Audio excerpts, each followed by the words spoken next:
Okay okay. അപ്പൊ എല്ലാവരും attendance mark ചെയ്യോ കേട്ടോ. അപ്പൊ 13ാമത്തെ പേജാണ് നമുക്ക് പഠിക്കാൻ. നമ്മള് ലാൽ ബഹദൂർ ശാസ്ത്രിയെ കുറിച്ചായിരുന്നു പഠിച്ചത്. 3rd lesson Lal Bahadur Shastri.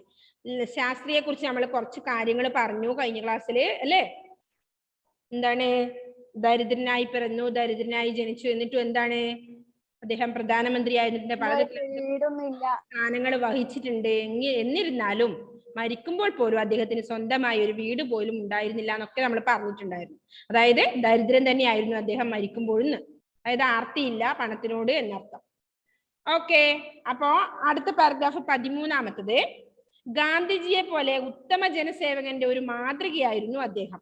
ഗാന്ധിജിയെ അറിയാലോ നിങ്ങൾക്ക്. എങ്ങനെയായിരുന്നു ഗാന്ധിജി? ആർഭാടപരമായ ജീവിതമാണോ നയിച്ചിരുന്നത്?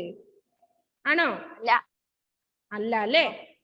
അതേപോലെ തന്നെ ആയിരുന്നു ലാൽ ബഹദൂർ ശാസ്ത്രിയും എന്നാണ് പറഞ്ഞത്. ഇന്ത്യയും പാകിസ്ഥാനും തമ്മിലുണ്ടായിരുന്ന തർക്കങ്ങൾ പഠിച്ച് ഇരു രാജ്യങ്ങളും തമ്മിൽ ശാശ്വത സമാധാനം ഉണ്ടാക്കുന്നതിനുള്ള ചർച്ചകളെല്ലാം റഷ്യയിലെ താഷ്കണ്ടിൽ വെച്ച് പൂർത്തിയാക്കിയ ശേഷം തന്റെ ജീവിതത്തിലെ പരമാനന്ദഭരിതമായ ഒരു മുഹൂർത്തത്തിലാണ് ശാസ്ത്രി ഹൃദയാഘാതം മൂലം അന്തരിച്ചത്. പിറ്റേ ദിവസം മടങ്ങാൻ ഉദ്ദേശിച്ച അദ്ദേഹം അന്ന് രാത്രി 1:30 മണിക്കാണ് അന്തരിച്ചല്ലേ. എന്താ പറഞ്ഞ? അദ്ദേഹത്തിന്റെ മരണത്തിന്റെ കാര്യമാണ് അവിടെ പറയുന്നത്. എന്ത്? ഇന്ത്യയും പാകിസ്ഥാനും തമ്മിൽ ഉണ്ടായിരുന്ന തർക്കങ്ങൾ പഠിച്ച് ഇരു രാജ്യങ്ങളും തമ്മിൽ എങ്ങനെയാണ് ശാശ്വതമായിട്ടൊരു സമാധാനം ഉണ്ടാക്കുക എന്നൊക്കെ ആലോചിച്ച് ഇതൊക്കെ കഴിഞ്ഞ് ചർച്ചകളൊക്കെ കഴിഞ്ഞ് റഷ്യയിലെ താഷ്കണ്ടിൽ വെച്ച് പൂർത്തിയാക്കിയ ശേഷം തന്റെ ജീവിതത്തിലെ അതായത് പരമാനന്ദഭരിതം എന്ന് പറഞ്ഞാൽ എന്താണ്? സന്തോഷഭരിതമായ ഒരു സമയത്ത് തന്നെയാണ് അദ്ദേഹം അന്തരിച്ചത് അല്ലെ. ഹൃദയാഘാതം മൂലമാണ് ശാസ്ത്രി മരിച്ചത്. ഭാരതീയ സംസ്കാരത്തിന്റെ കറകളഞ്ഞ ഒരു ദൃഷ്ടാന്തമായി. ദൃഷ്ടാന്തം എന്താ അർത്ഥം? ദൃഷ്ടാന്തം ദൃഷ്ടാന്തം എന്താ മീനിങ്? ദൃഷ്ടാന്തത്തിന്റെ ഉദാഹരണം കേട്ടോ. ഉദാഹരണം എന്ന എക്സാമ്പിൾ എന്നാണ് അർത്ഥം. അപ്പൊ ഭാരതീയ സംസ്കാരത്തിന്റെ കറകളഞ്ഞ ഒരു ദൃഷ്ടാന്തമായി ചരിത്രത്തിൽ സ്ഥാനം പിടിച്ച ഈ മഹാനുഭാവൻ ആര്യ ശാസ്ത്രി ഗാന്ധിജിയുടെ ജന്മദിനമായ ഒക്ടോബർ 2-ാം തീയതിയാണ് പിറന്നത്. എപ്പോഴാണ് അദ്ദേഹം ജനിച്ചത്? ഒക്ടോബർ 2-ന്. ഓക്കെ, ഒക്ടോബർ 2-ാം തീയതിയാണ് ജനിച്ചത്. 1904 ഒക്ടോബർ 2-ാം തീയതി. അച്ഛൻ ശാരദാ പ്രസാദ്. അണ്ടർലൈൻ ചെയ്തോ അദ്ദേഹം ജനിച്ചത് എപ്പോഴാണ്, അദ്ദേഹത്തിന്റെ അച്ഛനമ്മമാർ ആരൊക്കെയാണ് എന്നതാണ് അടുത്തതിൽ പറയുന്നത്. അച്ഛൻ ശാരദാ പ്രസാദ്, അമ്മ രാം ദുലാരി ദേവി. ലാൽ ബഹദൂറിന് 1.5 വയസ്സായപ്പോൾ അച്ഛൻ മരിച്ചു. പിന്നീട് 10 വയസ്സാകും വരെ അമ്മയുടെ അച്ഛനായ ഹസാരി ലാലിന്റെ വീട്ടിലാണ് താമസിച്ചത്. അതിനുശേഷം അമ്മാവന്റെ കൂടെ താമസിച്ച് കാശിയിൽ ഹരിശ്ചന്ദ്ര വിദ്യാലയത്തിൽ ഹൈസ്കൂൾ വിദ്യാഭ്യാസം നടത്തി. പഠിക്കാൻ അത്രക്കൊന്നും മിടുക്കനായിരുന്നില്ലെങ്കിലും സ്വഭാവ വിശേഷം കൊണ്ട് ലാൽ ബഹദൂർ അധ്യാപകരുടെ ഇഷ്ടത്തിന് പാത്രമായി. എന്നാ എങ്ങനെയായിരുന്നു? ലാൽ ബഹദൂർ പഠിക്കാൻ മിടുക്കനായിരുന്നില്ല, എന്നിരുന്നാലും സ്വഭാവ ഗുണം കൊണ്ട്, അതായത് നല്ല സ്വഭാവമായിരുന്നു. അതുകൊണ്ട് തന്നെ ചില കുട്ടികളുണ്ടല്ലേ അങ്ങനെ പഠിക്കാൻ മിടുക്കനെന്നല്ലെങ്കിലും നല്ല സ്വഭാവം കൊണ്ട് നടന്നാൽ തന്നെ അവരെ നമ്മൾ എന്നും ഓർക്കും. അതുപോലെയായിരുന്നു ശാസ്ത്രി എന്നാണ് പറഞ്ഞത് അല്ലെ. സ്വഭാവ വിശേഷം കൊണ്ട് ലാൽ ബഹദൂർ അധ്യാപകരുടെ ഇഷ്ടത്തിന് പാത്രമാവുക പറഞ്ഞെന്നാണ് അവർക്ക് ഇഷ്ടമുണ്ടായി അല്ലേ. എല്ലാം അറിയാൻ ആ കുട്ടിക്ക് മോഹമുണ്ടായിരുന്നു. ആകയാൽ കയ്യിൽ കിട്ടിയ പുസ്തകങ്ങളെല്ലാം വായിക്കുക ഒരു പതിവാക്കി മാറ്റി. എല്ലാം അറിയാൻ താല്പര്യം ഉണ്ടായിരുന്ന ഒരു കുട്ടിയായിരുന്നു അദ്ദേഹം. അതുകൊണ്ട് തന്നെ കയ്യിൽ കിട്ടിയ പുസ്തകം ഒക്കെ വായിക്കാറുണ്ടായിരുന്നു. അപ്പൊ ഒരുപാട് വായനയുള്ള ആളായിരുന്നു അല്ലെ. അപ്പൊ വായനയാണ് ഏറ്റവും മഹാനാവാൻ ഒരു പ്രത്യേക ഗുണം. ഓക്കെ, ഇഷ്ടം പോലെ വായിക്കുക. അപ്പോ കയ്യിൽ കിട്ടിയ പുസ്തകങ്ങളെല്ലാം വായിക്കുക ഒരു പതിവാക്കി മാറ്റി. അപ്പൊ ആ ഒരു പാരഗ്രാഫിൽ എന്തൊക്കെ പറഞ്ഞു? അദ്ദേഹത്തിന് എപ്പോഴാണ് ജനിച്ചത്, അദ്ദേഹത്തിന്റെ മാതാപിതാക്കൾ ആരൊക്കെയായിരുന്നു എന്നൊക്കെ പറയുന്നുണ്ട് അല്ലേ.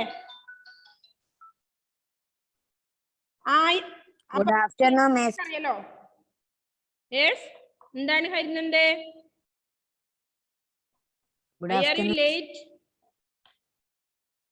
ഓക്കെ, 1921 ലാൽ ബഹദൂറിന് 16 വയസ്സായി കഴിഞ്ഞിരുന്നു. ഇന്ത്യൻ സ്വാതന്ത്ര്യ സമരം നിസ്സഹകരണ പ്രസ്ഥാനത്തിലൂടെ ശക്തി ആർജിക്കുന്ന കാലം. ഇതിനിടയിൽ ആ ബാലൻ ഗാന്ധിജിയെയും ബാലഗംഗാധര തിലകനെയും നേരിട്ട് കണ്ട് പരിചയപ്പെട്ടിരുന്നു. അവരുടെയും മറ്റു നേതാക്കന്മാരുടെയും പ്രസംഗം കേട്ട് അവന്റെ സ്വരാജ്യാഭിമാനം സടകുടഞ്ഞെഴുന്നേറ്റു. ജീവിതം രാജ്യത്തിനു വേണ്ടി സമർപ്പിക്കുവാൻ അവർ തീരുമാനിച്ചു. അങ്ങനെ നിസ്സഹകരണ പ്രസ്ഥാനത്തിൽ ചേർന്ന് അറസ്റ്റ് വരിച്ചു. അല്ലെ, ആര്? ശാസ്ത്രികൾ.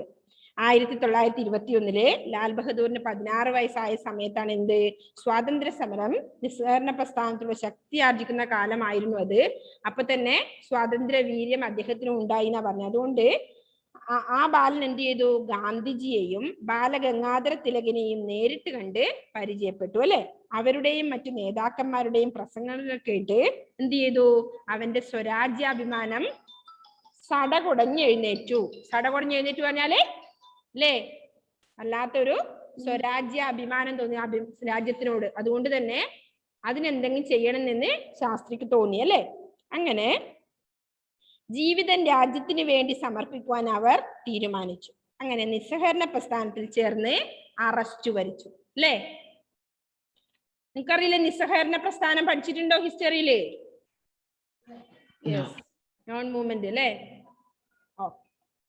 തന്മൂലം ഹൈസ്കൂൾ വിദ്യാഭ്യാസം പൂർത്തിയായില്ല. എന്ത് പറ്റി? നിസ്സഹകരണ പ്രസ്ഥാനത്തിൽ ചേർന്നു, രാജ്യത്തിന് വേണ്ടിയിട്ട് പോരാടാൻ തുടങ്ങി. അല്ലേ, അതുകൊണ്ട് തന്നെ ഹൈസ്കൂൾ വിദ്യാഭ്യാസം പാതി വഴിയിൽ വെച്ച് നിർത്തി. എങ്കിലും അറിവ് സമ്പാദിക്കാനുള്ള അതിയായ ആഗ്രഹം, അല്ലെ, അറിവ് സമ്പാദിക്കാനുള്ള അതിയായ ആഗ്രഹത്തിന് എന്താ പറയാ? ജിജ്ഞാസ. അല്ലെ, അപ്പൊ അദ്ദേഹത്തിന്റെ ജിജ്ഞാസ അദ്ദേഹത്തെ കാശി വിദ്യാപീഠത്തിൽ ചേരുന്നതിന് പ്രേരിപ്പിച്ചു. തത്വശാസ്ത്രം ഐച്ഛിക വിഷയമായി എടുത്ത് ആ സ്ഥാപനത്തിൽ നിന്ന് അദ്ദേഹം നേടിയ ബിരുദമാണ് ശാസ്ത്രി എന്നത്. അല്ലേ, അപ്പോ അദ്ദേഹം ശാസ്ത്രി ബിരുദം സമ്പാദിച്ചു. അല്ലെ, അങ്ങനെയാണ് ലാൽ ബഹദൂർ ശാസ്ത്രിയായത്. ഓക്കെ, ശാസ്ത്രി ബിരുദം.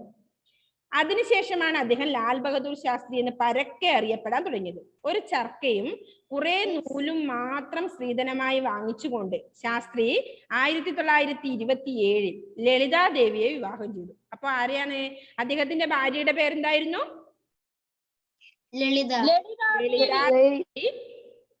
ലളിതാദേവി. അല്ലെ, 1927. അണ്ടർലൈൻ ചെയ്തോട്ടോ ഇങ്ങനത്തെ കാര്യങ്ങളൊക്കെ. നിങ്ങൾക്ക് ഗൂഗിൾ ഫോമിലെ ക്വസ്റ്റ്യൻ വരുമ്പോ 1 വേർഡ് ക്വസ്റ്റ്യൻ ഒക്കെ ആയിട്ട് വരാം. അപ്പോ ലളിതാദേവിയെ വിവാഹം ചെയ്തു. എന്താണ് സ്ത്രീധനമായി വാങ്ങിയെന്ന് നോക്കിയേ? കുറെ 101 പവൻ സ്വർണ്ണമൊന്നും ആയിരുന്നില്ല, ക്യാഷ് ഒന്നും ആയിരുന്നില്ല അദ്ദേഹം വാങ്ങിയത്. കുറെ നൂലും മാത്രം സ്ത്രീധനമായി വാങ്ങിയല്ലേ അദ്ദേഹം. എന്റെ രാഷ്ട്രീയ ജീവിതം രൂപപ്പെടുത്തിയത് മഹാത്മാഗാന്ധിയുടെ ഉപദേശങ്ങളാണ്. അദ്ദേഹത്തിന്റെ ജീവിത മാർഗം എന്നെ ഒട്ടധികം ആകർഷിച്ചു എന്ന് ശാസ്ത്രി പിന്നീട് പറഞ്ഞിട്ടുണ്ട്. അപ്പൊ ശാസ്ത്രി ഗാന്ധിജിയുടെ അതേ രീതിയിലായിരുന്നു മുന്നോട്ട് പോയത്. അല്ലെ, അദ്ദേഹത്തിന്റെ ഉപദേശങ്ങളാണ് അദ്ദേഹത്തെ കൂടുതലും പ്രേരിപ്പിച്ചത്. ഉത്തമനായ ഒരു ഗുരുവിന്റെ ഉത്തമനായ ശിഷ്യൻ ആരാ? ഗുരു ഇവിടെ പറഞ്ഞ ഗുരു ആരാ? ഗാന്ധിജി. ശാസ്ത്രിയുടെ ഗുരു ആര്? ഗാന്ധി. ഉത്തമനായ ഒരു ഗുരുവിന്റെ ഉത്തമനായ ശിഷ്യൻ. അപ്പൊ ഉത്തമനാണ് ഗാന്ധിജി എന്ന് ഞാൻ നിങ്ങൾക്ക് പ്രത്യേകിച്ച് പറഞ്ഞല്ലോ. അല്ലെ, നമ്മുടെ രാഷ്ട്രത്തിന്റെ പിതാവാണ് അദ്ദേഹം.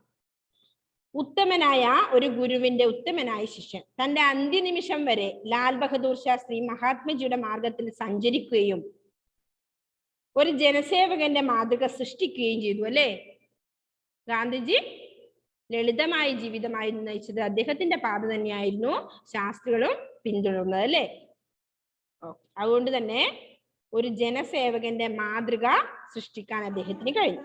ശാസ്ത്രി പ്രധാനമന്ത്രി ആയിരുന്നപ്പോൾ അദ്ദേഹത്തിന്റെ വസതി ഒരു സത്രം പോലെയാണെന്ന് ചിലർ ആക്ഷേപിച്ചിട്ടുണ്ട്. എന്താണ് ഈ വസതി? വസതി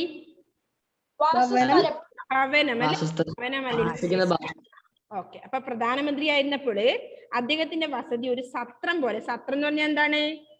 ആർക്കും ഏത് നേരത്തും കയറി ചെല്ലാവുന്ന ഒരു ഇടം. അല്ലെ, സത്രം.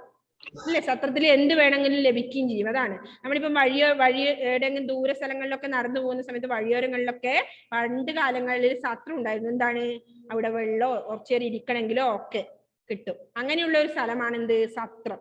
അതുപോലെയായിരുന്നു പ്രധാനമന്ത്രി ആയിരുന്ന സമയത്ത് ശാസ്ത്രിയുടെ വീട് എന്നാണ് പറയുന്നത്. അല്ലെ, ഏത് നേരത്തും ആർക്കും എപ്പോഴും പോയി ചെല്ല, ഏത് സമയമാണ് അതിനനുസരിച്ച് എന്തെങ്കിലും കൊടുക്കുകയും ചെയ്യുന്ന അർത്ഥം. സത്രം പോലെയാണെന്ന് ചിലർ ആക്ഷേപിച്ചിട്ടുണ്ട്. കാരണം എന്താണെന്നല്ലേ? കീറിപ്പൊളിഞ്ഞ വസ്ത്രങ്ങൾ ധരിച്ച് അവശന്മാരും ആർത്തന്മാരുമായ ദരിദ്ര നാരായണന്മാർ സ്വച്ഛന്തം ആ വസതിയിൽ വരികയും പോവുകയും ചെയ്തുകൊണ്ടിരുന്നു. തങ്ങളുടെ കഷ്ടപ്പാടുകൾ പ്രധാനമന്ത്രിയെ പറഞ്ഞു കേൾപ്പിക്കാൻ, പട്ടിണിപ്പാവങ്ങളായ അവരുടെ പരാതികൾ നേരിട്ട് കേൾക്കുവാനും കഴിയുന്നത്ര അവരെ സാന്ത്വനപ്പെടുത്തുവാനുമാണ് ആ മഹാനുഭാവൻ എന്നും ആഗ്രഹിച്ചത്. അല്ലേ? ഒരു പ്രധാനമന്ത്രി എന്ന് പറഞ്ഞാൽ അങ്ങനെ എല്ലാരെയും വീട്ടിൽ വിളിച്ചു കയറ്റണമെന്നൊന്നും നിർബന്ധമൊന്നുമില്ല, അല്ലെ? വലിയ പവറിൽ ഇരിക്കുന്ന എത്രയോ പ്രധാനമന്ത്രിമാർ ഉണ്ടാവും. പക്ഷെ ഇദ്ദേഹം അങ്ങനെ ആയിരുന്നില്ല എന്നാണ് പറഞ്ഞത്. കീറിപ്പൊഴിഞ്ഞ വസ്ത്രങ്ങൾ ധരിച്ച് എങ്ങനെ അവശന്മാരും ആർത്തന്മാരുമായ ദരിദ്ര നാരായണന്മാർ എന്ന് പറഞ്ഞാൽ എങ്ങനെയാ? അവശന്മാർ പറഞ്ഞാൽ നിങ്ങൾക്കറിയാം, ആർത്തൻ എന്ന് പറഞ്ഞാൽ ദുഃഖിതര്, അല്ലേ? അവശന്മാരും ദുഃഖിതരുമായ കീറിപ്പൊഴിഞ്ഞ വസ്ത്രമൊക്കെ ധരിച്ച് ഒന്നുമില്ലാത്ത ദരിദ്രന്മാര് വരുമല്ലേ? ദരിദ്ര നാരായണൻ എന്ന് പറഞ്ഞാല് വളരെ പാവപ്പെട്ടവർ. അപ്പൊ അങ്ങനെയുള്ളവർ വരുമ്പോഴും സ്വച്ഛന്തം ഇഷ്ടത്തിനനുസരിച്ച് ആ വസതിയിൽ വരികയും പോവുകയും ചെയ്തുകൊണ്ടിരുന്നു. അതിന് അവിടെ അനുവാദം ഉണ്ടായിരുന്നു. തങ്ങളുടെ കഷ്ടപ്പാടുകൾ പ്രധാനമന്ത്രിയെ പറഞ്ഞു കേൾപ്പിക്കാനാണ് അല്ലെ അങ്ങനെയുള്ളവർ വന്നത്. പിന്നെയോ പട്ടിണിപ്പാവങ്ങളായ അവരുടെ പരാതികൾ നേരിട്ട് കേൾക്കുവാനും കഴിയുന്നത്ര അവരെ സാന്ത്വനപ്പെടുത്തുവാനുമാണ് ആ മഹാനുഭാവൻ. അതുകൊണ്ട് തന്നെയാണ് അദ്ദേഹത്തെ എന്ത് വിളിച്ചത്? മഹാനുഭാവൻ, അല്ലേ? മഹാനുഭാവമുള്ളവൻ. അപ്പോ അങ്ങനെയുള്ള ശാസ്ത്രി അവരുടെ വിഷമങ്ങളൊക്കെ കേൾക്കാൻ ശ്രദ്ധിച്ചിരുന്നു, അല്ലേ? ഓക്കെ, എന്നും ആഗ്രഹിച്ചത്. ഓക്കെ, ഞാൻ നേരത്തെ തുടങ്ങുമ്പേ ഒന്ന് ചോദിക്കാൻ ചോദിച്ചു, ഷാനിഫേ എന്താണ് കൊറോണ ആയതുകൊണ്ടാണോ നല്ല മുടിയൊക്കെ സ്ട്രെയിറ്റ് ചെയ്ത് നല്ല? നിങ്ങൾ കണ്ടോ ഷാനിഫിനെ? ഷാനിഫ് കുറച്ചു നേരമായിട്ട് ഇങ്ങനെ തന്നെ നോക്കിക്കൊണ്ടിരിക്കുന്നുണ്ടായത് ഞാൻ എങ്ങനെയുണ്ട് കാണുന്നുണ്ടല്ലോ, അല്ലേ ഷാനിഫേ? ഞാൻ കുറച്ചു നേരമായി ശ്രദ്ധിക്കുന്നു ഷാനിഫിന, അല്ലേ? ഷാനിഫിന്റെ മുടി കണ്ടോ നിങ്ങള്? അവൻ അങ്ങോട്ട് എന്താ സ്ട്രെയിറ്റ് ചെയ്തിട്ടുണ്ട്. കൊറോണ ഞാനൊന്ന് സ്റ്റൈലാക്കിയേക്കാന്ന് വിചാരിച്ചു, അല്ലേ മിസ്സേ? അങ്ങനെയാ പറഞ്ഞേ, അല്ലേ ഷാനിഫേ? ഷാനിഫിനോട് ഞാൻ ഇന്ന് ബുക്ക് കൊണ്ടുവരാൻ പറഞ്ഞിട്ടുണ്ടല്ലോ, വന്നോ? വന്നു പോയോ? ഓ, അതിനു വേണ്ടി സ്റ്റൈലാക്കിയാണ്, ഞാൻ കണ്ടില്ല. എന്നാലും ഓക്കെ, വെരി ഗുഡ്, സൂപ്പർ ആയിട്ടുണ്ട്. ഓക്കെ, അപ്പൊ ഇന്ന് ഞാൻ എടുത്ത ഭാഗം ഒന്നും കൂടി വായിക്കാം. നിങ്ങൾക്ക് മനസ്സിലാവാതെ ഒന്നുമില്ലല്ലോ, അല്ലെ? ഇത്ര സിമ്പിൾ ആണ് പാഠം, അല്ലേ? ഗാന്ധിജിയെ പോലെ ഉത്തമ ജനസേവകന്റെ ഒരു മാതൃകയായിരുന്നു അദ്ദേഹം. ഇന്ത്യയും പാകിസ്ഥാനും തമ്മിലുണ്ടായിരുന്ന തർക്കങ്ങൾ പഠിച്ച് ഇരു രാജ്യങ്ങളും തമ്മിൽ ശാശ്വത സമാധാനം ഉണ്ടാക്കുന്നതിനുള്ള ചർച്ചകളെല്ലാം റഷ്യയിലെ താഷ്കന്റിൽ വെച്ച് പൂർത്തിയാക്കിയ ശേഷം തന്റെ ജീവിതത്തിലെ പരമാനന്ദഭരിതമായ ഒരു മുഹൂർത്തത്തിലാണ് ശാസ്ത്രി ഹൃദയാഘാതം മൂലം അന്തരിച്ചത്.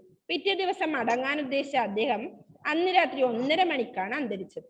ഭാരതീയ സംസ്കാരത്തിന്റെ കറകളഞ്ഞ ഒരു ദൃഷ്ടാന്തമായി ചരിത്രത്തിൽ സ്ഥാനം പിടിച്ച ഈ മഹാനുഭാവൻ ഗാന്ധിജിയുടെ ജന്മദിനമായ ഒക്ടോബർ 2-ാം തീയതിയാണ് പിറന്നത്.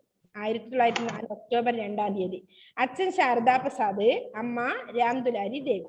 ലാൽ ബഹദൂറിന് 1.5 വയസ്സായപ്പോൾ അച്ഛൻ മരിച്ചു. പിന്നീട് 10 വയസ്സാകും വരെ അമ്മയുടെ അച്ഛനായ ഹസാരിലാലിന്റെ വീട്ടിലാണ് താമസിച്ചത്. അതിനുശേഷം അമ്മാവിന്റെ കൂടെ താമസിച്ച് കാശിയിൽ ഹരിശ്ചന്ദ്ര വിദ്യാലയത്തിൽ ഹൈസ്കൂൾ വിദ്യാഭ്യാസം നടത്തി. പഠിക്കാൻ അത്രക്കൊന്നും എടുക്കാനായിരുന്നില്ലെങ്കിലും സ്വഭാവവിശേഷം കൊണ്ട് ലാൽ ബഹദൂർ അധ്യാപകരുടെ ഇഷ്ടത്തിന് പാത്രമായി. എല്ലാം അറിയാൻ ആ കുട്ടിക്ക് മോഹം ഉണ്ടായിരുന്നു. ആകയാൽ കയ്യിൽ കിട്ടിയ പുസ്തകങ്ങളെല്ലാം വായിക്കുക ഒരു പതിവാക്കി മാറ്റി. 1921 ഞാൻ വായിക്കുന്നത് ശ്രദ്ധിച്ചടാ. ലാൽ ബഹദൂറിന് 16 വയസ്സായി കഴിഞ്ഞിരുന്നു. ഇന്ത്യൻ സ്വാതന്ത്ര്യ സമര നിസ്സഹകരണ പ്രസ്ഥാനത്തിലൂടെ ശക്തി ആർജിക്കുന്ന കാലം. ഇതിനിടയിൽ ആ ബാലൻ ഗാന്ധിജിയെയും ബാലഗംഗാധര തിലകനെയും നേരിട്ട് കണ്ട് പരിചയപ്പെട്ടിരുന്നു. അവരുടെയും മറ്റു നേതാക്കന്മാരുടെയും പ്രസംഗങ്ങൾ കേട്ട് അവന്റെ സ്വരാജ്യാഭിമാനം സടകുടഞ്ഞ് എഴുന്നേറ്റു. ജീവിതം രാജ്യത്തിന് വേണ്ടി സമർപ്പിക്കുവാൻ അവർ തീരുമാനിച്ചു. അങ്ങനെ നിസ്സഹകരണ പ്രസ്ഥാനത്തിൽ ചേർന്ന് അറസ്റ്റ് വരിച്ചു. തന്മൂലം ഹൈസ്കൂൾ വിദ്യാഭ്യാസം പൂർത്തിയായില്ല. എങ്കിലും അറിവ് സമ്പാദിക്കാനുള്ള അതിയായ ആഗ്രഹം അദ്ദേഹത്തെ കാശി വിദ്യാപീഠത്തിൽ ചേർത്ത് പ്രേരിപ്പിച്ചു. തത്വശാസ്ത്രം ഐച്ഛിക വിഷയമായി എടുത്ത് ആ സ്ഥാപനത്തിൽ നിന്ന് അദ്ദേഹം നേടിയ ബിരുദമാണ് ശാസ്ത്രി എന്നത്. അതിനുശേഷമാണ് അദ്ദേഹം ലാൽ ബഹദൂർ ശാസ്ത്രി എന്ന് പരക്കെ അറിയപ്പെടാൻ തുടങ്ങിയത്. ഒരു ചർക്കയും കുറെ നൂലും മാത്രം സ്ഥിരമായി വാങ്ങിച്ചുകൊണ്ട് ശാസ്ത്രി 1927 ലളിതാദേവിയെ വിവാഹം ചെയ്തു. എന്റെ രാഷ്ട്രീയ ജീവിതം രൂപപ്പെടുത്തിയത് മഹാത്മാഗാന്ധിയുടെ ഉപദേശങ്ങളാണ്. അദ്ദേഹത്തിന്റെ ജീവിതമാർഗം എന്നെ ഒട്ടധികം ആകർഷിച്ചു എന്ന് ശാസ്ത്രി പിന്നീട് പറഞ്ഞിട്ടുണ്ട്. ഉത്തമനായ ഒരു ഗുരുവിന്റെ ഉത്തമനായ ശിഷ്യൻ തന്റെ അന്ത്യനിമിഷം വരെ ലാൽ ബഹദൂർ ശാസ്ത്രി മഹാത്മജിയുടെ മാർഗത്തിൽ സഞ്ചരിക്കുകയും ഒരു ജനസേവകന്റെ മാതൃക സൃഷ്ടിക്കുകയും ചെയ്തു. ശാസ്ത്രി പ്രധാനമന്ത്രിയായിരുന്നപ്പോൾ അദ്ദേഹത്തിന്റെ വസതി ഒരു സത്രം പോലെയാണെന്ന് ചിലർ ആക്ഷേപിച്ചിട്ടുണ്ട്. കാരണം എന്താണെന്നല്ലേ? കീറിപ്പൊളിഞ്ഞ വസ്ത്രങ്ങൾ ധരിച്ച് അവശന്മാരും ആത്തന്മാരുമായ ദരിദ്ര നാരായണന്മാർ സ്വച്ഛന്തം ആ വസതിയിൽ വരികയും പോവുകയും ചെയ്തുകൊണ്ടിരുന്നു. തങ്ങളുടെ കഷ്ടപ്പാടുകൾ പ്രധാനമന്ത്രിയെ പറഞ്ഞു കേൾപ്പിക്കാൻ, പട്ടിണിപ്പാവങ്ങളായ അവരുടെ പരാതികൾ നേരിട്ട് കേൾക്കുവാനും കഴിയുന്നത്ര അവരെ സാന്ത്വനപ്പെടുത്തുവാനുമാണ് ആ മഹാനുഭാവൻ ആഗ്രഹിച്ചത്, അല്ലെ? എന്നും ആഗ്രഹിച്ചത്. അത്രയാണ് ഉള്ളത്. പിന്നെന്താണ് ഗംഗാ സ്നാനം? അതിന്റെ താഴെ കുറച്ച് വേർഡ് മീനിങ് ഉണ്ട്. എന്താണ് ഗംഗാ സ്നാനം? ഗംഗയിലെ കുളി, അല്ലെ? ഗംഗയിലെ കുളി. മോഹഭംഗം, നിരാശ, തടസ്സം, ശാശ്വതം, എന്നും നിലനിൽക്കുക. പിന്നെന്താണ് അറിയാം? വിശദീകരിക്കേണ്ട പദങ്ങൾ കണ്ടോ? കുംഭമേള നമ്മൾ പറഞ്ഞിട്ടുണ്ടായിരുന്നു അല്ലെ? ആ സമയത്ത് 12 വർഷത്തിലൊരിക്കല് പ്രയാഗയിൽ നടത്തുന്ന മഹോത്സവമാണ് ഏത്? കുംഭമേള, അല്ലെ? 12 വർഷത്തിലൊരിക്കൽ മാത്രമേ അത് ഉണ്ടാവൂ. മുഹൂർത്തം, എന്താ മുഹൂർത്തത്തിനർത്ഥം? നമ്മൾ എന്തിനോ കല്യാണത്തിനൊക്കെ മുഹൂർത്തം കൊടുക്കാറുണ്ട്. ശുഭകരമായ കാര്യങ്ങൾ ചെയ്യാൻ വേണ്ടിയിട്ടുള്ള സമയം.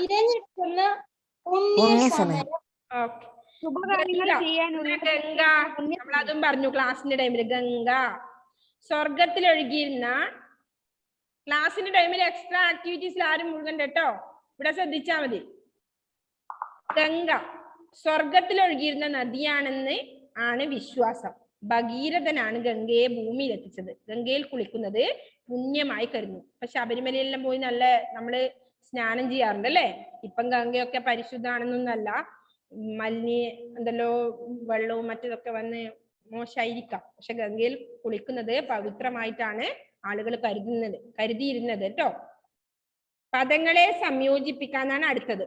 ഓക്കെ, ടെക്സ്റ്റ് നിങ്ങൾ എന്ത് ചെയ്യണം? നല്ലതുപോലെ വായിച്ചിട്ട് ഒരു ഓഡിയോ ക്ലിപ്പ് സെൻഡ് ചെയ്യണം. എല്ലാ കുട്ടികളും ചെയ്തു തരണം. ഷാനിഫ് നിനക്ക് സെൻഡ് ചെയ്തിട്ടേ ഇല്ല ഇതുവരെ ടെക്സ്റ്റ് വായിച്ചത്.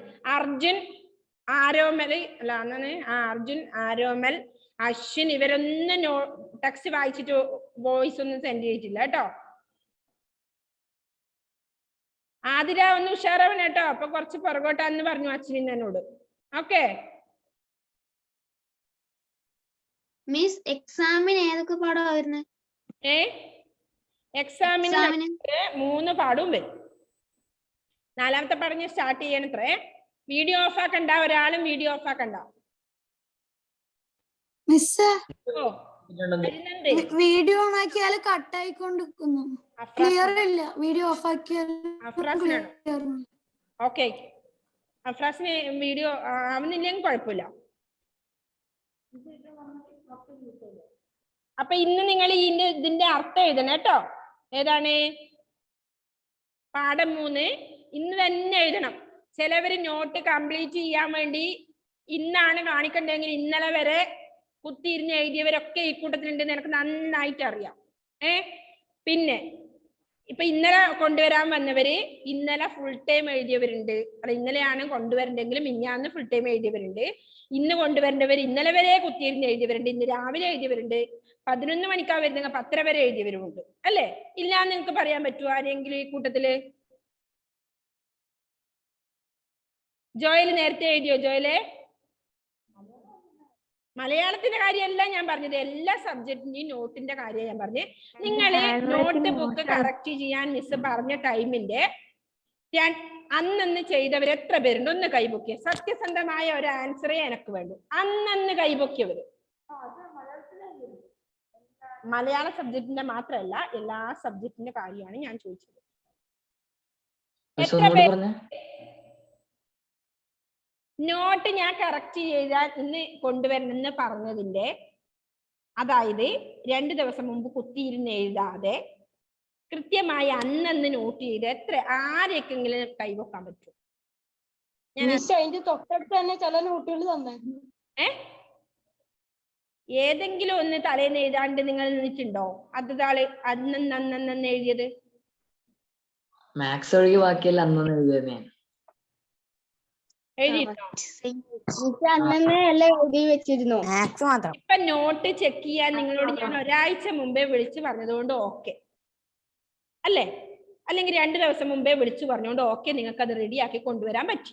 പക്ഷെ ഇപ്പൊ തലേന്നാണ് അല്ലെങ്കിൽ അന്നാണ് വിളിച്ചു പറഞ്ഞത് ഇതുപോലെ ഗ്രൂപ്പിലേക്ക് മെസ്സേജ് ഇടുന്നതാണെങ്കിലോ നിങ്ങൾ എന്ത് ചെയ്യും? കംപ്ലീറ്റ് ചെയ്യാത്തവര് കൊണ്ടുവരാൻ പറ്റുമോ പറഞ്ഞ സമയത്ത്? ഇല്ലല്ല. അപ്പൊ നിങ്ങൾക്ക് അന്നേ ഞാൻ ആദ്യത്തെ ക്ലാസ് മുതലേ പറയുന്ന കാര്യങ്ങൾ എന്ത്, നിങ്ങൾക്ക് 10 മുതൽ 4 വരെയാണ് റെഗുലർ ക്ലാസ് ഉണ്ടെങ്കിൽ നിങ്ങളുടെ സമയം. അപ്പൊ അതിന്റെ പകുതി പോലും, പകുതിയോ അല്ല അതിലും താഴെ സമയം നിങ്ങൾക്ക് ഇപ്പൊ ക്ലാസ് ഉള്ളൂ അല്ലേ? അപ്പൊ പിന്നെ നിങ്ങൾക്ക് അന്നേരം കംപ്ലീറ്റ് ചെയ്തു. എന്തിനാ ഇപ്പൊ ഇങ്ങനെ കൂട്ടി മടിയൻ മല ചുമക്കുന്നു കേട്ടിട്ടുണ്ടോ? മടിയൻ മല ചുമക്കും. എന്താ ഇതിന്റെ അർത്ഥം? മടിയന്മാർ മല ചുമക്കേണ്ടി വരും. എന്തുകൊണ്ടാ? ഒന്നിച്ച് എഴുതേണ്ടി വരുന്നത് എന്തുകൊണ്ടാ? അന്നന്ന് എഴുതാത്തോണ്ടല്ലേ? അതാണ്. മടിയൻ ആയിക്കഴിഞ്ഞാൽ എന്തായാലും മല തന്നെ എടുത്ത് പൊക്കേണ്ടി വരും അല്ലേ? അതുപോലെ മെല്ലെ തിന്നാൽ മുള്ളും തിന്നാം കേട്ടിട്ടുണ്ടോ നിങ്ങള്? മുള്ളു പോലും ചവച്ചരച്ച് തിന്നാ. എങ്ങനെയാ? ഈ ഹരിനന്ദിന്റെ വീഡിയോ എന്താ ഇടക്കിടക്ക് ഒരു പ്രശ്നം വരുന്ന അവിടെ?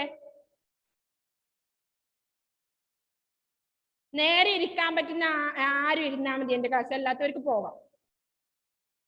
ഓക്കെ. അപ്പോ പിന്നെ നിങ്ങൾ എന്ത് ചെയ്യണമെന്നറിയോ? മടിയൻ മല ചുമക്കാൻ ആക്കരുത്. അന്നന്ന് ചെയ്യേണ്ട കാര്യങ്ങൾ കൃത്യമായി അന്നന്ന് ചെയ്തോ, എന്നാൽ നിങ്ങൾക്ക് ഇത്രയും വലിയ മല ചുമക്കേണ്ടി വരില്ല. ഓക്കെ. ഇനി വരുന്ന നോട്ട് ബുക്ക് കറക്ഷൻ എന്ന് പറഞ്ഞാൽ നിങ്ങൾക്ക് തലേന്നോ അല്ലെങ്കിൽ അന്നേ ദിവസമോ ആയിരിക്കും. അതുകൊണ്ട് എല്ലാ മക്കളും കൃത്യമായി നോട്ട് കംപ്ലീറ്റ് ചെയ്യാം. പിന്നെ നീറ്റിൽ എഴുതാൻ ശ്രദ്ധിക്കുക. നിങ്ങൾ നല്ല രീതിയിൽ എഴുതാൻ ശ്രദ്ധിക്കുക. ചിലവരെ എഴുത്തല്ല എന്താണ് ഇവിടെ എവിടെയോ പോണ്ട പോലെയായിരുന്നു. ഇതൊക്കെ എഴുതി വെച്ചിട്ട് വേണം നമുക്ക് എവിടെയെങ്കിലും പോണ്ടെന്നില്ല, ഒരു ഓട്ട മത്സരം പോലെ ആയിരുന്നു എഴുതി വെച്ചത് അല്ലേ? ഓക്കെ. അപ്പൊ നിങ്ങൾ ഇന്ന് ഈ പാഠത്തിന്റെ അർത്ഥവും അത് പറയുമ്പോ ഇപ്പൊ ഞാനത് പറഞ്ഞത് അർത്ഥവും ബാക്കി വരുന്ന ആക്ടിവിറ്റീസ് എല്ലാം എഴുതണം, ഇന്ന് തന്നെ എഴുതണം. ഓക്കെ. അപ്പൊ പദങ്ങളെ സംയോജിപ്പിക്കാം എന്നുള്ളതില് എന്താണ്? കാല് പ്ലസ് ഇടറി. കാല് പ്ലസ് ഇടറി എങ്ങനെ എഴുതും? കാലിടറി. കണ്ടെത്തിയില്ല. എന്താണ്? കണ്ടെത്തിയില്ല. ഒന്ന് അതിന് നേരെ എവിടെ എഴുതി അശ്വിൻ? ഒരു സിർ ബുക്ക്. പിന്നെ എന്തുകൊണ്ടാ വന്നേ ഇങ്ങോട്ട്? ഓക്കെ. എഴുതിയേ. കണ്ടെത്തിയില്ല. കണ്ടെത്തിയില്ല. അർജുൻ എങ്ങനെ എഴുതി നോക്കട്ടെ നിങ്ങള്. അവിടെ എഴുതണം ഇപ്പൊ തന്നെ ഈ നോട്ടില്, അല്ല ടെക്സ്റ്റില്. എല്ലാവരും കണ്ടെത്തിയില്ല എന്ന് പറഞ്ഞാൽ അവിടെ ഇരിക്കല്ല വേണ്ടത്, അന്നേരം തന്നെ എഴുത്. നെക്സ്റ്റ് ദുഃഖത്തിൽ ആണ്ട. ദുഃഖത്തിൽ ആണ്ട. ദുഃഖത്തിലാണ്ട എഴുതിക്കോ. ദുഃഖത്തിലാണ്ട. ആ കാര്യം. എന്താണ് ആ കാര്യം? എങ്ങനെയാ വരുക? ആ കാര്യം എങ്ങനെയാണ് ചേർത്ത് എഴുതുക? അക്കാര്യം. യെസ്, അക്കാര്യം. ആ കാര്യം അക്കാര്യം. ആ കാര്യം എന്നല്ല കേട്ടോ, അക്കാര്യം.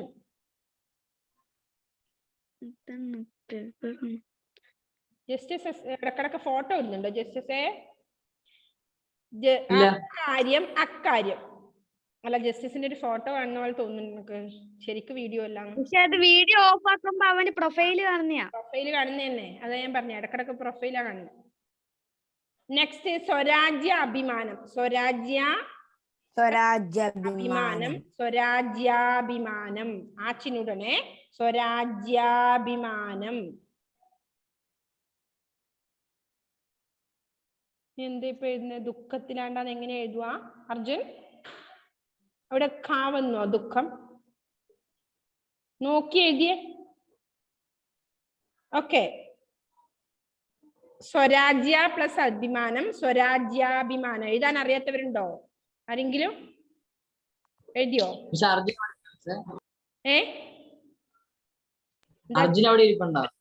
അർജുൻ അശ്വിൻ ഇവിടെ നോട്ട് ചെക്ക് ചെയ്യാൻ വന്നിട്ടുണ്ട് ഇന്നവര്. ഓക്കെ. സ്വരാജ്യാഭിമാനം. നെക്സ്റ്റ് വിപരീത പദങ്ങള് സന്തോഷം, സന്താപം, ഉത്തമം, അധമം, ഇഷ്ടം, അനിഷ്ടം അല്ലേ? പിന്നെ വാക്യത്തിൽ പ്രയോഗിക്കുന്നുണ്ട്, അത് മിസ് എഴുതി തരേണ്ടി വരും നിങ്ങൾക്ക്. ഞാൻ നോട്ട് നമ്മൾ ക്ലാസ് ടൈമിൽ തന്നെ ക്വസ്റ്റ്യൻ ആൻസർ മാർക്ക് ചെയ്ത് തന്നാ മതിയോ? ആ മതി മിസ്സേ മതി. അപ്പൊ ഞാൻ ഇത്രയും ടൈപ്പ് ചെയ്യണ്ടല്ലോ. ഹിന്ദി ടീച്ചറിൽ ഇപ്പൊ അങ്ങനെയല്ലേ ചെയ്യുന്നത് നിങ്ങൾക്ക്? ആ അതെ മിസ്സേ. ഓക്കെ, എന്നാ ക്ലാസ് ടൈമിൽ നമുക്കത് മാർക്ക് ചെയ്ത് തരാം കേട്ടോ. ഓക്കെ, എന്നാ നിങ്ങളത് നോക്കി എഴുതിക്കോളൂല്ലോ. എഴുതണം. നിങ്ങൾ എഴുതാതിരിക്കുമെന്ന് പഠിച്ചിട്ടാണ് ഞാൻ ഇത് വാട്സപ്പിൽ സെൻഡ് ചെയ്ത് തരുന്നത് നിങ്ങൾക്ക്. ഞാൻ ടൈപ്പ് ചെയ്ത് അതേ ദിവസം അതേ ദിവസം രാത്രി നോട്ട് സെൻഡ് ചെയ്ത് തരണമെന്ന് പറഞ്ഞാ പോരെ? ഓക്കെ, അങ്ങനെ ചെയ്യാട്ടോ. അവനെ ഇന്നത്തെ പോലെ ബുക്ക് എടുത്ത് വന്ന പോലെ ആവാൻ പാടില്ല. ഓക്കെ, നെക്സ്റ്റ് ശരിയായ അക്ഷരം ബ്രാക്കറ്റിൽ നിന്ന് എടുത്ത് പൂരിപ്പിക്കാം എന്നുള്ളതില് സ്വാതന്ത്ര്യം ഏതാണ് വേണ്ടത്? ഫസ്റ്റ് ആണോ സെക്കൻഡ് ആണോ? സെക്കൻഡിന് ടിക്ക് ചെയ്ത് വെക്കുക. എടുത്ത് എഴുതും വേണം. അവിടെ ആ ഡാഷിലെടുത്ത് നിങ്ങൾ സ്വാതന്ത്ര്യം രണ്ടാമത്തെ എടുത്ത് എഴുതുക. നെക്സ്റ്റ് ഐച്ഛികം. ഐച്ഛികം ഏതാണ്? ഐച്ഛികം ഒന്നാമത്തെ കൃത്യമായി പറഞ്ഞേ. ഫസ്റ്റ് വൺ ആണ് ഐച്ഛികം. ഓക്കെ, പ്രസ്ഥാനം വേണ്ടേ? നെക്സ്റ്റ് ബിരുദം ഏതാണ്? ബിരുദം ഒന്നാമത്തെ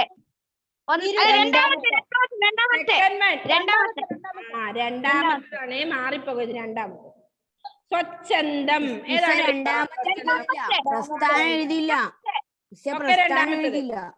നിങ്ങൾ കോപ്പിയിൽ ഇനി എന്താണ് ബുക്കില് മലയാളം കോപ്പി കുറെ ജസ്റ്റസ് ഒക്കെ കുറെ എഴുതിയിട്ടുണ്ടായിരുന്നു.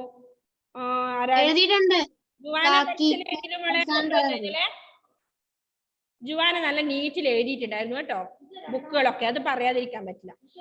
ജുവാന കഴിഞ്ഞ പ്രാവശ്യത്തിലൊക്കെ എഴുതിയ ഒരു ക്ലിയർ ഇല്ലാണ്ടായിരുന്നു. പക്ഷെ ഇപ്പൊ ഇപ്രാവശ്യത്തെ നോട്ട് നല്ല നീറ്റിൽ എഴുതിയിട്ടുണ്ടായിരുന്നു. നല്ല നീറ്റിലായിരുന്നു ഹാൻഡ് റൈറ്റിംഗ്. രണ്ടാമത്തെ എഴുതിയിട്ടില്ല.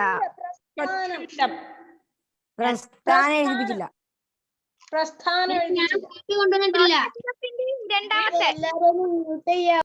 ഓക്കെ, അതിലെന്താ എഴുതണ്ടെന്ന് അറിയോ നിങ്ങളെ? ഇതുപോലെയുള്ള വേർഡ്സുകൾ. ഇത് സ്വാതന്ത്ര്യം. പിന്നെ രണ്ടാമത്തെ പറഞ്ഞിട്ടില്ല അല്ലേ? അതാണ് പറഞ്ഞത്. പ്രസ്ഥാനം ഏതാണ്?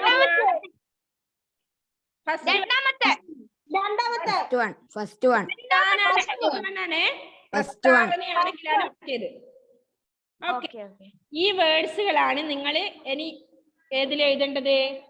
നമ്മുടെ കോപ്പി കഴ്സീവ് ബുക്കില്ലേ, 2 ലൈൻ ബുക്കില് ഇങ്ങനെ കുറച്ച് വേർഡ്സുകൾ, അതായത് ടഫ് ഇല്ല വേർഡ്സുകൾ, ടെക്സ്റ്റിന് നിങ്ങൾക്ക് പറ്റാത്ത വേർഡ്സുകളൊക്കെ ഇല്ല, അതൊക്കെ എന്ത് എഴുതുക?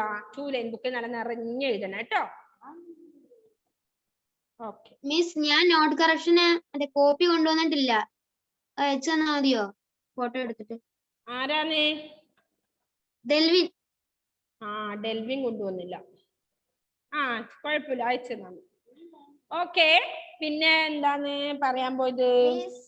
ചോദ്യങ്ങൾക്ക് ഉത്തരം. കേട്ടാൽ ആർക്കും അതിശയം തോന്നും. എന്ത് കാര്യം? ഏത് കാര്യമാണ് കേട്ടാൽ അതിശയം തോന്നുന്നത്?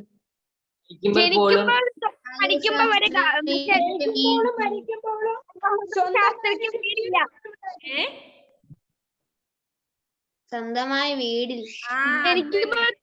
അതാണ് സ്വന്തമായി മരിക്കാൻ പോലും വലിയൊരു വീടില്ല. അതെങ്ങനെയാ എഴുതേണ്ടത്? കൃത്യമായ ആൻസർ പറഞ്ഞേ. ലാൽ ബഹദൂർ ശാസ്ത്രി മരിക്കുമ്പോൾ പോലും അവർക്ക് ഒരു ദരിദ്രനായി പിറന്നു. മാർക്ക് ചെയ്തോ? ദരിദ്രനായി പിറന്നു. 1 മിനിറ്റേ ഉള്ളൂ, പറയാൻ സമയമുണ്ടെന്ന് തോന്നില്ല. ക്ലാസ് കട്ടാവും. നിങ്ങൾ ആരോ ഒരാൾ നേരത്തെ കയറിയിരുന്നോ? ദരിദ്രനായി പിറന്നു, ദരിദ്രനായി മരിച്ചു. ഈ ജീവിതത്തിനിടയിൽ അദ്ദേഹം ഉത്തർപ്രദേശിൽ മന്ത്രിയായിരുന്നിട്ടുണ്ട്, കേന്ദ്രത്തിൽ റെയിൽവേ മന്ത്രിയായിരുന്നിട്ടുണ്ട്, പിന്നീട് ഇന്ത്യയുടെ പ്രധാനമന്ത്രി സ്ഥാനവും അലങ്കരിച്ചിട്ടുണ്ട്. പക്ഷേ എന്നിരുന്നാലും അദ്ദേഹത്തിന് മരിക്കുന്ന സമയത്ത് സ്വന്തമായ ഒരു വീട് പോലും ഉണ്ടായിരുന്നില്ല. ഇതാണ് കേട്ടാൽ ആർക്കും അതിശയം തോന്നുന്നത്.